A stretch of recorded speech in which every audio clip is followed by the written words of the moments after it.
No, this is not moi moi, as you may be thinking. It is not moi moi. This is actually plantain pudding, right? So, what actually made me to prepare this plantain pudding was because I was watching a food contest program on TV the other day, and they had asked the contestants to prepare their childhood food. So I was thinking like, oh, what's childhood food can I actually remember? And this was what came to my mind immediately. And luckily I had ripe plantains in my house and I had plantain flour. So I said, whoa, so I should prepare this. Because the last time I did this food, or the last time I made this food, was not for me, was not for my family.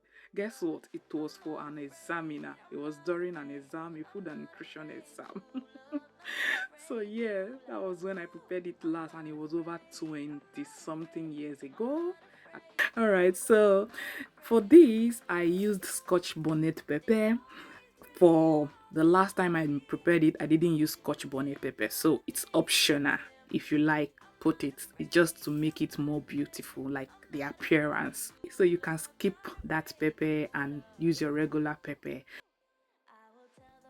You also want to make sure that your mixture is not very runny, because for plantain pudding, if it's too runny, you may not get a very good outcome.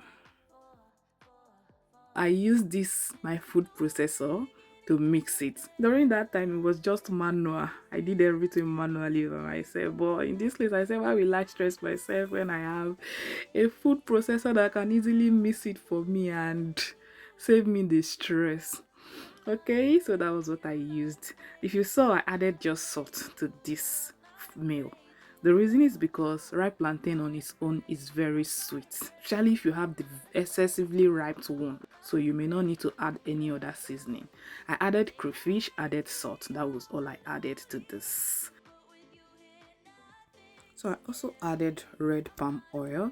You can decide to use any type of oil, granite oil, in fact, any type of oil. Anyone that you like works for it. So I added these red kidney beans. You can use any type of beans. Then growing up, what we used to use was the white and black beans. I mean the black eye bean. I think that's what it's called. That's normal black and white bean. So you can use that. Any beans of your choice. It's okay. Then you can go ahead also, and if you are using a cup, you can then also put some oil to just rub on the cup so that when taking it out, it's very easy to get off. I added eggs as well, but growing up, we used to add this dried prawn, that very big prawn. When you put it, you allow it to soak into the pudding. Oh God, when you're eating it, the juice from the pudding. Oh my goodness. Well, I decided to use egg anyway.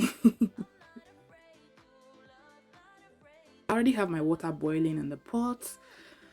I went ahead to put everything inside. Bear in mind that if you are using this process without elevating your cups, you have to stay very close to it so that at interval you'll be adding water. You don't want your water to be too much so that it doesn't cover your cup, if you get what I mean, guys.